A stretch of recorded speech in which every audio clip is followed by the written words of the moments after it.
შეგეძლო კარის გახსნა? რატომ? იცი მიზეზი? მათ სკამი დაუდეს კარებს. და ვინ დაუდოს სკამი? ბარბი. ეს არის 8 წლის ლორენ კავანო.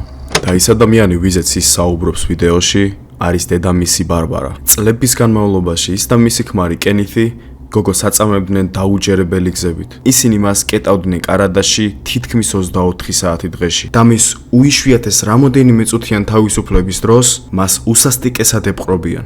სურათები, რომელიც მისი პოვნის შემდეგ გადაიღეს, უბრალოდ სულის შემძვრელია და მისი ტრამვები იმდენად მძიმეა, რომ ექიმები მას ჰოლოკოსტის მსხვერპლებს ადარებენ. ეს არის გულგასატეხი ისტორია გოგოზე, რომელმაც 6 წლიან ტანჯვას გაუძლო. ლორენი დაიბადა 1993 წლის 12 აპრილს აღმოსავლეთ ტეხასის საავადმყოფოში და დაბადებისთანავე დედამის ბარბარა ანკინსონს უკვე გადაწყვეტილი ჰქონდა რომ ის გაეშვილებინა. მას წარმოდგენა არ აქვს ვინ არის ამ ბავშვის მამა და სანამ ლორენი დაიბადებოდა მანამდეც იძახდა რომ მას არანაირი კავშირი არ ჰქონდა ბავშვთან რომელიც მის მუცელში იზრდებოდა. საბედნიეროდ იმ ხალხს ვისაც ეს ბავშვი ნამდვილად უნდა, საბრინა კავანოს პალატაშია და ელოდება მის პატარა ბავშვს მთელი სულით და გულით. 8 თვის განმავლობაში საბრინა და მისი ქმარი ბილი ლორენს ზრდიდნენ ისე როგორც თავიანთ შვილს. ეს იქამდე სანამ ბარბარამ გადაწყვიტა რომ ხელიდან გაეგლიჯა ბავშვი ცოლ-ქმრისგან. საბრინამ სცადა სასამართლოსთვის მიემართა რომ ბავშვი დაებრუნებინა, მაგრამ სამწუხაროდ მის ადვოკატს საბუთზე ჰქონდა ხელი მოწერილი, სადაც გარკვევით წერია რომ ბარბარას ნებისმიერ დროს ექნებოდა ბავშვის დაბრუნების უფლება. ხოლო ბარბარამ როცა ბავშვი უკან დაიბრუნა, დედინაცვალს მისცეს უფლება რომ ის კვირაში ერთხელ ენახა. ის კვირაში ერთი დღე შვილობილს ნახულობდა, მაგრამ სულ არაფერს მსგავს შეთანხმებაზე იძულებული გახდა რომ დათანხმებულიყო. პირველი 4 თვის განმავლობაში ყველაფერი კარგად მიდის, სანამ საბრინამ ბავშვის ტანზე დალურჯებები შეამჩნია. მან თავიდან იფიქრა რომ ეს შესაძლებელია იმის გამო ყოფილიყო, რომ ლორენის სიარულს სწავლობს და ის შესაძლებელია წაქცეულიყო. მაგრამ 2 კვირის შემდეგ საბრინამ გადაწყვიტა ბოლომდე დაეთვალიერებინა ბავშვის დაზიანებები და რაც მან იპოვა სრულიად განარისხა. დალურჯებები და ჭრილობები ბავშვს ისეთ ადგილზე ჰქონდა, რომ მხოლოდ წაქცევით ვერ მიიყენებდა ზიანს, არამედ მასზე ძალადობის ფაქტები შეინიშნებოდა.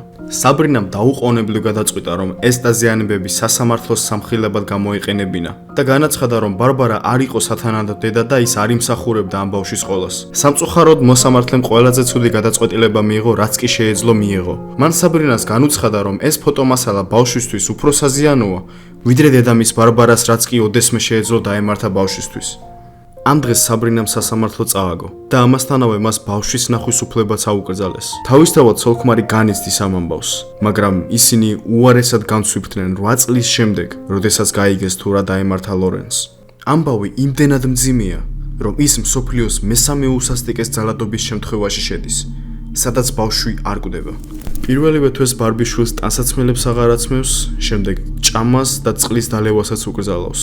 და როდესაც მშიერი და დასუსტებული ბავშვი ტირილს იწყებს და დახმარებას ითხოვს, ბარბარა მას კარადაში კეტავს და სკამს უდებს მეორე მხრიდან. ხოლო როდესაც ბავშვი წამოიზარდა და შეეძლო ამ კარის მიწოლით გახსნა, ბარბარამ გადაწყვიტა რომ ის მეორე მხრიდან გასაღებით დაეკეტა.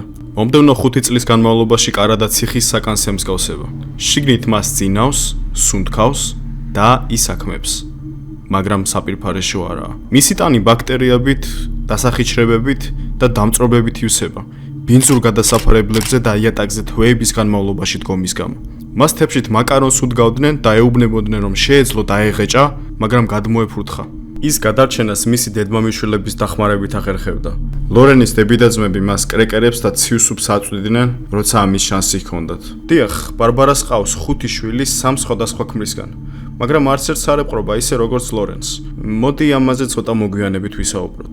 ბარბი და კენითი გოგოს კარადიდან იმის გამო უშევდნენ, რომ სასტიკად ეცემათ, ან სიგარეტი დაეწოთ მასზე. ხოლო ბარბი როდესაც იწყენდა, ის ლორენს იჭერდა და სიცილ ხარხარით წყლით სავსე ნიჟარაში თავს აყოფინებდა.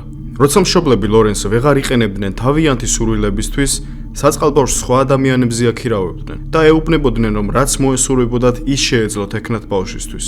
ერთ-ერთ ბავშვის დამქირავებელს ლორენი როგორც კლოუნის მოჩვენებას მოიხსენიებს, რადგან მას ჯამბაზის ნიღაბი ეკეთა, როცა ბავშვს დგენდა.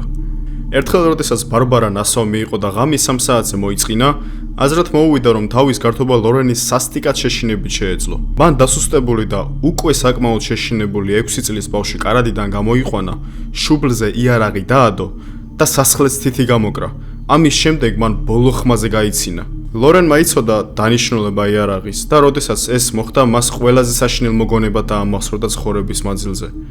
და ყველაზე საშიში კი ისაა, რომ ბარბარამ არც კი იცოდა იარაღში ტყვიები იყო თუ არა. ფაქტობრივად ამ ღამეს საცოდავი ბავშვი შესაძლოა სიცოცხლეს გამოესალმებინა. ქანთრი მუსიკა სახლში მას და მის ქმარს ბოლო ხმაზე ჰქონდა ჩართული. თითქმის 5 დღე კვირაში. ამის გამო ლორენს დღემდე ქანთრი მუსიკის მოსმენა არ შეუძლია, რადგან ეს მიმდინარეობა მას იმ კარადაში აბრუნებს, სადაც უმძიმესი ტანჯვა და ტკივილი გამოიარა. 2001 წლის ივნისში ლორენის მამინაცვალი კენი მის მეზობელს რომ ხელს მის პატარა საიდუმლოს. მან მეზობელი თავის სახლში წაიყვანა და ამ ქალს, სახელად ჯინი რივერსს, გონია რომ კენითი კარადას გახსნის და მასში ნარკოტიკული საშუალებები იქნება. მაგრამ როდესაც მან ის გახსნა და სასტიკად ნაწამები ბავშვი დაინახა, თავის შეუძლოდ იგრძნო. მაგრამ ემოციების შეუმჩნევლად ლორენს მიესალმა, ხოლო როდესაც ის სახლიდან გამოტრიალდა, მან გადაწყვიტა დაუყოვნებლივ 911-ში დაერეკა. როდესაც პოლიცია მივიდა ადგილზე, საბედნიეროდ 6 წლიანი ტანჯვა დასრულდა. მე მას შევხედე და ვუთხარი რომ ოფიცერი მაკლეინი ვიყავი და ასევე ვუთხარი რომ მას აქედან გავიყვანდი და მან უბრალოდ გაიღიმა. მაგრამ ის იმდენად კრიტიკულ მდგომარეობაში იყო, რომ რეალურად 8 წლის ბავშვი პოლიციელებს 2 წლის ეგონათ. მას 5 წლის განმავლობაში მზის შუქიც კი არ ქონდა ნანახი და რეალურად ეს ბავშვი 2 წლის შემდეგ არ განვითარებულა, არც ფიზიკურად და არც გონებრივად. როდესაც ლორენი კლინიკაში მიიყვანეს, მას სასწრაფოდ გადასხმა გაუკეთეს და ექიმებმა თქვეს, რომ რა მეთოდსაც მისი დედმამა იყენებდნენ ამ ბავშვის საწამებლად, იგივე იყო, რასაც ჰოლოკოსტის მსხვერპლებზე იყენებდნენ. ხოლო გადასხმის დროს გამომძიებელმა გადაწყვიტა, რომ სურათი გადაიღო მისთვის და დასუსტებული და ძალა გამოცლილი ლორენი მაინც ახერხებს რომ თქვას ჩის და კამერას გაუღიმოს. ლორენს წარმოდგენა არ აქვს როგორ გამოიყენოს საპირფარეშო, ან როგორ დაიკავოს კოუზი, ჩანგალი ან ფანქარი. საცოდავი ბავშვი ამბანსაც ვერ ცნობს და მან სათამაშოებით თამაშიც არ იცის. 2002 წელს ბარბი და კენითი დაიჭირეს და მათ სამუდამო პატიმრობა მიუსაჯეს. ხოლო საბრინამ და ბილმა ბავშვის არაბიოლოგიურმა მშობლებმა ის ხელახლა იშვილეს. იმის გათვალისწინებით, რომ მომავალში ლორენს შესაძლოა ფსიქოლოგიური პრობლემები შექმნოდა. ლორენს ახლა მოსიყვარულე ოჯახი ჰყავს, მაგრამ ის უმეტესწილად შფოთავს, საკუთარ თავს ტკივილს აყენებს და სკოლაში უეცარი აგრესიით შემოიფარგლება. ცოტა მოგვიანებით, როცა ის 12 წლის იყო, სამწუხაროდ მასზე სექსუალურად იძალა და მისმა ახლონად ესალმა. ეს მასში დეპრესიის განცდას და ფსიქოლოგიურ ტრავმებს უფრო ღრმად ნერგავს. და მომხდარის შემდეგ მან 3ჯერ სიცოცხლის დამთავრება სცადა. თუმცა ლორენი ამბობს, რომ ყველაფერი შეიცვალა, როდესაც ის ალტერნატიულ სკოლაში მიიყვანეს. რაცა არატრადიციული სივრცე იმ ბავშვებისთვის, ვინც ლორენის მსგავსი ცხოვრება გამოიარა. მან ამ გარემოში თავი ცოცხლად იგრძნო. სკოლა დაამთავრა და ადგილობრივ კოლეჯში დაიწყო სწავლა, სადაც ის ფსიქოლოგიას სწავლობდა. და იმედი ჰქონდა, რომ ბავშვების კონსულტანტი გამოვიდოდა. როგორც ჩანს, ლორენის ფსიქოლოგიური მდგომარეობა ნორმაში დგება.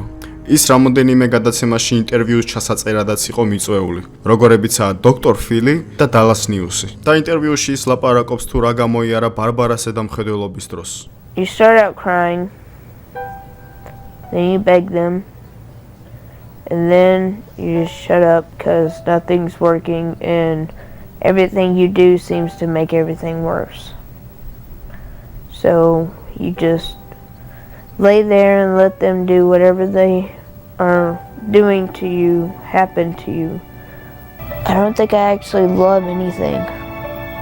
I'd take a bullet for my mom if somebody came up to her and shot her. She may call that love, but I call that caring because I don't think I'm not going to say not able to love. I'm going to say I don't think I'm comfortable with it. სამწუხაროდ და ამ ამბავს ბედნიერი დასასრული არ აქვს. 2018 წელს ლორენი, რომელიც უკვე 25 წლის იყო, დააკავეს 14 წლის ბავშვის სექსუალურად ძალადობის გამო. მან ის ნახა ლორენ კავანოს Facebook გვერდზე, ადგილზე, სადაც ინსპირაციას და დახმარებას იღებს ის ხალხი, ვინც მსგავსი ცხოვრება გამოიარა, რაც ლორენმა. მაგრამ როგორც მედია გვეუბნება, 1 წლის შემდეგ მასზე ყველანაირი ბრალდება მოიხსნა. მაგრამ მიზეზს არ ამბობენ თუ რატო. თუ თქვენ შემნაირად ფიქრობთ თითქმის თუ რატო მოექცა ბარბარა იმ ბავშვს ესე სასტიკად, რომელზეც ამდენი სასამართლო გაიარა, რომ დაებრუნებინა და არა დანარჩენ მის შვილებს. და პასუხი ამ ამაზრზენ საქციელზე კი ისაა, რომ როგორც ბარბარა ამბობს, ის არასდროს დაკავშირებულა ლორენთან.